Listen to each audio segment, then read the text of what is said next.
ఈ 3 గొప్ప సైన్యములు దండెత్తి సిరియనుల తట్టు నుండి యెహోషాపాతు మీదకి యుద్ధం చేయడానికి వచ్చారు. ఎవరైనా ఒక వ్యక్తిని 3 కలిసి కొట్టడానికి వస్తున్నారంటే ఖచ్చితంగా భయం కలుగుతుంది.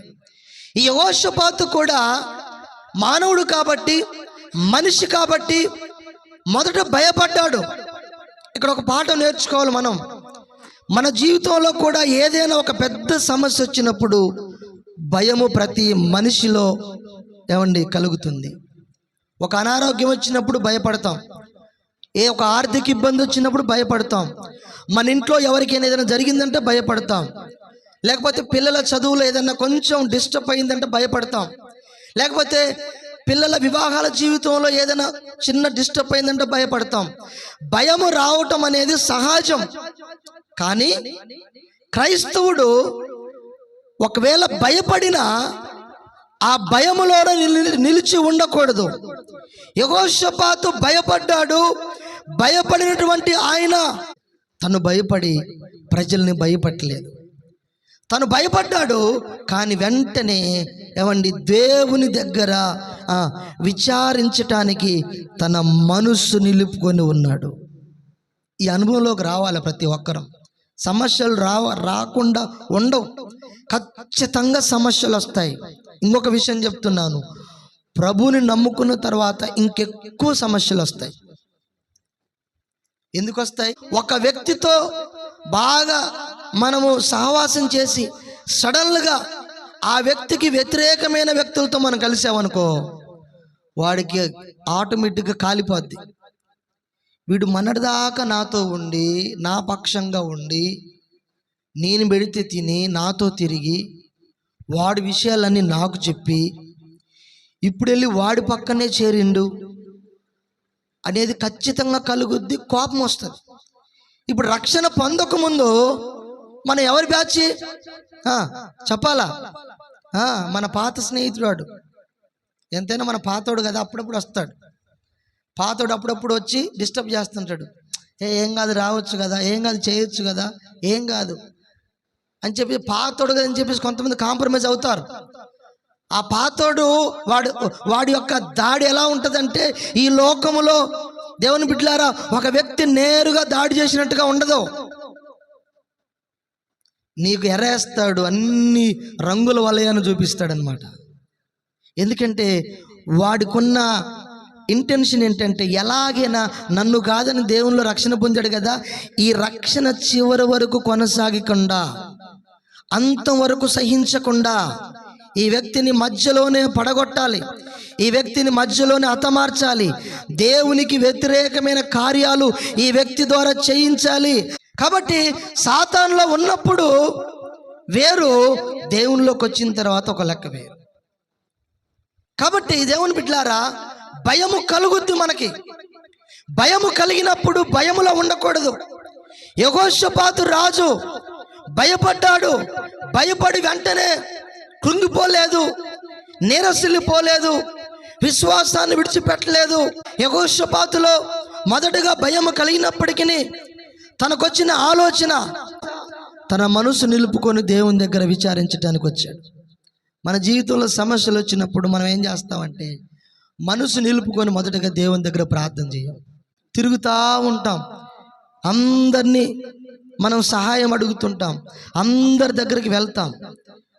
సమస్యలు వచ్చాయి, బాధలు వచ్చాయి, ఇరుకులు వచ్చాయి, ఇబ్బందులు జరిగాయి. నేనంటాను, అటు ఇటు తిరగకుండా ఒక చోట ఉండి దేవుని బిడ్డలారా మనసు నిలుపుకొని, ప్రభువా నా పరిస్థితి ఏంటి, నా జీవితం ఏంటి, ఎందుకు ఇలా జరిగింది, ఏంటి ప్రభువా, ఇది జరగటానికి నాలో ఏ లోపం ఉంది, ఏ తప్పు చేశాను ప్రభువా, నాకు బయలుపరచు నాయనా, ఇదిగో తండ్రి ఈ యొక్క మార్గంలో నుంచి నన్ను విడిపించు నాయనా, ఈ సమస్య నుంచి నన్ను విడిపించు ప్రభువా అని మనం ప్రార్థన చేయగలిగితే దేవుడు మన కార్యాన్ని సఫలం చేస్తాడు. దావీదుని సౌలు తరుముతున్నప్పుడు దావీదు సౌలు మీద దాడి చేయటానికి బదులుగా, లేకపోతే తన చుట్టూ ఉన్న ప్రజలకి తన బాధను చెప్పుకోవటానికి బదులుగా దావీదు దేవుని సన్నిధిని శరణుజొచ్చి దేవుని సన్నిధిలో కూర్చొని ప్రార్థన చేయటము ప్రారంభించాడు. అందుకే ఆయన కార్యాన్ని దేవుడు సఫలపరిచాడు. యెహోషాపాతు దేవుని బిడ్డలారా, ఇదిగో రాజ్యాలు తన మీదకి వస్తున్నప్పుడు, యుద్ధము వస్తున్నప్పుడు ఆ గొప్ప సైన్యముతో యుద్ధము చేయుటకు శక్తి చాలక భయపడి ఆ భయములో ఉండలేదు, కానీ వెంటనే యూటర్న్ తీసుకున్నాడు. నేను ఎందుకు భయపడాలి? నా కార్యాన్ని సఫలం చేసే దేవుడు ఒక ఆయన ఉన్నాడు. నేను భయపడి నా దేశంలో ఉన్న ప్రజల్ని భయప్రాంతులకు గురి చేయాలి అని చెప్పి వెంటనే తన మనసు నిలుపుకొని దేవుని దగ్గర విచారించడానికి ప్రార్థనలో ఉన్నాడు. ఇదిగో సైనికులందరినీ పిలిచాడు. ఇదిగో మన మీదికి గొప్ప సైన్యం వస్తుంది, అయితే ఎవరు భయపడకండి, ఎవరు కూడా జడియకండి, ఎవరు కూడా కృంగిపోకండి, నీరసిల్లిపోకండి. ఇదిగో నేను ప్రార్థనలో ఉన్నాను, దేవుని దగ్గర విచారించడానికి నా మనసు నిలుపుకొని ఉన్నాను. ఇదిగో నేను ప్రార్థన మాత్రమే కాదు, ఉపవాసంతో ప్రభు పాదాలు పట్టుకుంటున్నాను. దేశమంతటి ఉపవాసం ఉన్నాడు. ఉపవాస ప్రార్థన చాటించాడు. అందరూ ఉపవాసం ఉన్నారు. ఎవరు కూడా పచ్చి మంచినీళ్ళు ముట్టలేదు, ఎవరు కూడా ఆహారం తినట్లేదు. సమస్య తీవ్రమైనప్పుడు, సమస్య పెద్దదైనప్పుడు, సమస్య గడ్డుగా మారినప్పుడు, సమస్య దేవుని బిడ్డలారా నీ శక్తికి మించినప్పుడు ఉత్తత ప్రార్థన చేస్తే ఏమీ జరగదు. ఉపవాస ప్రార్థన చేయాల. దేవుని బిడ్డలారా, ఒక ఆదివారం ప్రార్థన కోసం సరిపోదు.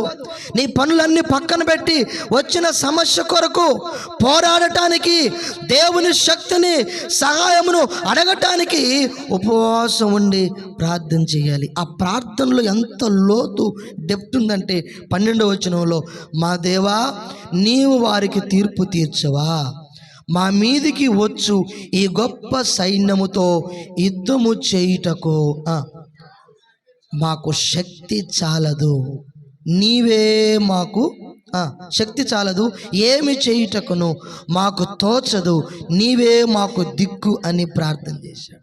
ఈ ప్రార్థనలో ఎంత లోతు డెప్త్ ఉందంటే, అయ్యా ఆ సైన్యంతో యుద్ధం చేయడానికి మాకు శక్తి సరిపోదు.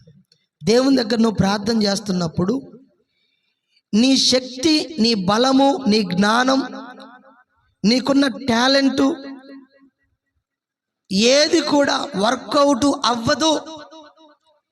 దేవుడే నాకు ఆశ్రయము, ఈ సమస్యకు దేవుడే పరిష్కారము తప్ప ఇంకెవ్వరూ లేరని నిన్ను నీవు తగ్గించుకొని, నిన్ను నీవు మరుగు చేసుకొని, నీ శక్తిని, నీకున్నటువంటి ప్రతిది కూడా మర్చిపోయి దాన్నంతా వదిలిపెట్టి పూర్తిగా దేవుని శక్తి మీద ఆధారపడాలి. హల్లెలూయా. ఈ యొక్క యెహోషాపాతు రాజు అంటున్నాడు, అయ్యా ఈ గొప్ప సైన్యముతో యుద్ధం చేయుటకు మాకు శక్తి చాలదు, ఏమి చేయాలో మాకు తోచట్లేదు, నీవే మాకు దిక్కు. దేవుని బిడ్డలారా, సమస్యలు వచ్చినప్పుడు నీ పక్షంగా దేవుడు కార్యము సఫలం చేయాలంటే నీవు ఉపవాస ప్రార్థన చేయాలి. ఆ ఉపవాస ప్రార్థనలో నీ మనసు నిలుపుకోవాలి దేవుని దగ్గర. ఆ ఉపవాస ప్రార్థనలో నీ శక్తి, నీకున్న బలము, నీకున్న టాలెంటు ఏది కూడా పనికిరాదని నువ్వు ఒప్పుకోవాలి.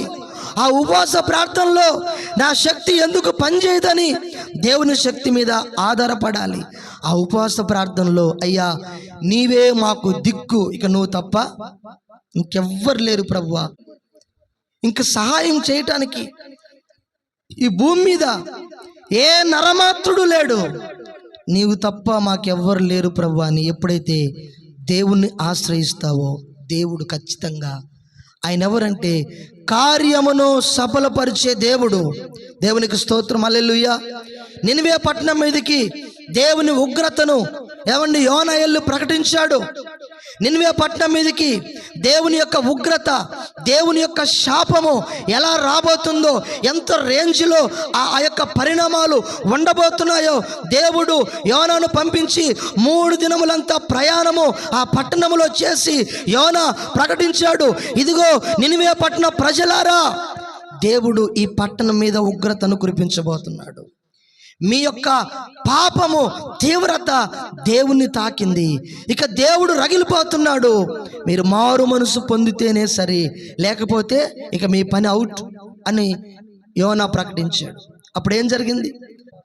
ప్రజలందరూ కూడా ఉపవాసం ఉన్నారు. ఏమండి, వస్త్రాలు చించుకున్నారు, దేవుని దగ్గర ప్రార్థన చేశారు, దేవుని దగ్గర గోజాడుతూ ఉన్నారు. ఇదిగో సింహాసనం మీద ఉన్నటువంటి రాజుకు వినపడింది. ఈ రాజు తన యొక్క రాజరికాన్ని చూసుకోలేదు.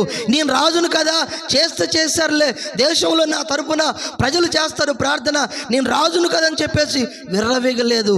రాజు సైతము సింహాసనము దిగి వస్త్రాలు చించేసి బూడిదలో కూర్చొని రాజు కూడా దేవుని సన్నిధిలో తగ్గించుకున్నాడు. దేవుడు చేయాల్సిన కీడు, రప్పించాల్సిన కీడు వస్తదన్నటువంటి ఆ ఉగ్రత దేవుడు ఆయన ఆపేశాడు. దేవునికి స్తోత్రం, హల్లెలూయా. నేనంటాను, నీ పక్షంగా దేవుడు కార్యాలను సఫలపరచటానికి, నిన్ను సమస్య నుంచి విడిపించటానికి, నీ పిల్లల జీవితాలను దేవుడు చక్కపరచటానికి, నీ యొక్క భర్త మారు మనసు చెందాలన్నా, నీ పిల్లలు దేవుని సన్నిధిలో ఆత్మీయంగా ఎదగాలన్నా, నీకు ఉద్యోగం రావాలన్నా, నీ జీవితంలో దేవుని బిడ్డలారా ఎదురాడుతున్న ప్రతి కష్టము, ప్రతి వేదన, ప్రతి దుఃఖము, ప్రతి అప్పు, ప్రతి చింత వేదన అంత తొలగిపోవాలంటే ఏదో ఒక్క విశ్వాసం మాత్రం ఉంచి కాముగా ఉంటే సరిపోదు.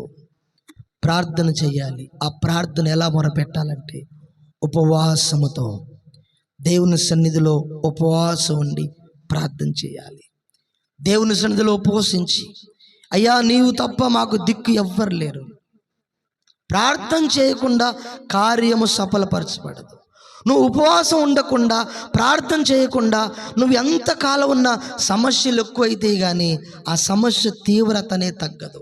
సమస్య తీవ్రత ఎక్కువైనప్పుడు బైబిల్లో చాలామంది భక్తులు ఉపవాసం ఉండి ప్రార్థన చేశారు.